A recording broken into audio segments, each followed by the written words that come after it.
The rhythmic clatter of the train wheels against the tracks seemed to sync with the rapid thumping of my heart.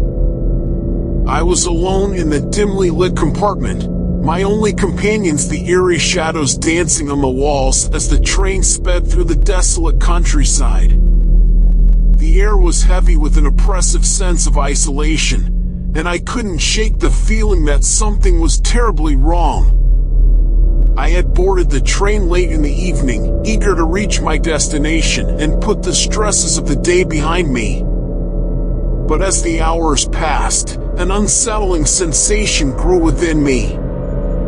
The train car was unusually cold, and the windows were so fogged up that I couldn't see anything outside. The dim, flickering overhead lights cast eerie shapes on the peeling wallpaper, giving the compartment a haunted aura. My unease deepened when I realized I hadn't seen a single passenger since I boarded. It was as if I was the only one aboard this ghostly train hurtling through the darkness. The silence was deafening, broken only by the occasional creaking and groaning of the old locomotive. As I tried to calm my nerves, a distant memory surfaced. An old legend I had heard as a child about a haunted train that roamed these tracks, seeking lost souls to claim as its own. I had always dismissed it as a mere folktale, but now, alone in this forsaken train, those childhood fears resurfaced. My phone buzzed, startling me. I fumbled for it in my pocket and saw that I had received a message from an unknown number.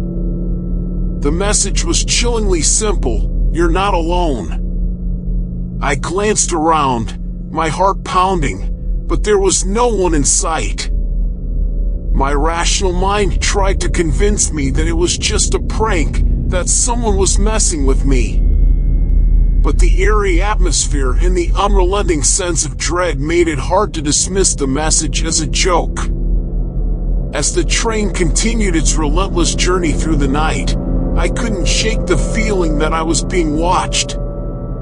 Every creak and whisper in the train car sounded like a sinister presence drawing closer. The shadows on the walls seemed to come alive, taking on sinister forms that sent shivers down my spine. Desperation took hold of me, and I decided to investigate. I cautiously made my way through the dimly lit corridors, my footsteps echoing in the empty train. Each compartment I checked was devoid of life, but the sense of being watched only intensified. Then, I reached the last compartment at the end of the train. The door was slightly ajar, and a faint, otherworldly glow spilled out into the corridor. I pushed the door open slowly, revealing a sight that froze my blood. Inside, a ghastly figure sat in a tattered conductor's uniform, its hollow eyes fixated on me. Its translucent form seemed to shimmer in the eerie light, and a sinister smile twisted its pale, gaunt face. It raised a bony finger and pointed at an empty seat. "Join us," it whispered in a voice that sent chills down my spine. I stumbled back in terror, unable to tear my eyes away from the spectral conductor. The train's speed increased, hurtling forward with a deafening roar.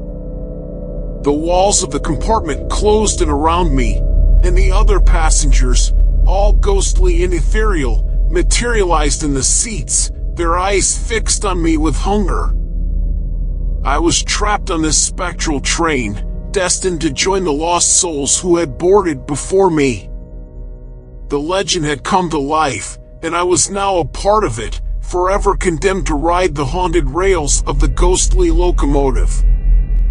As the train vanished into the darkness, my screams were drowned out by the anguished wails of the other passengers, a haunting chorus of despair that echoed through the night.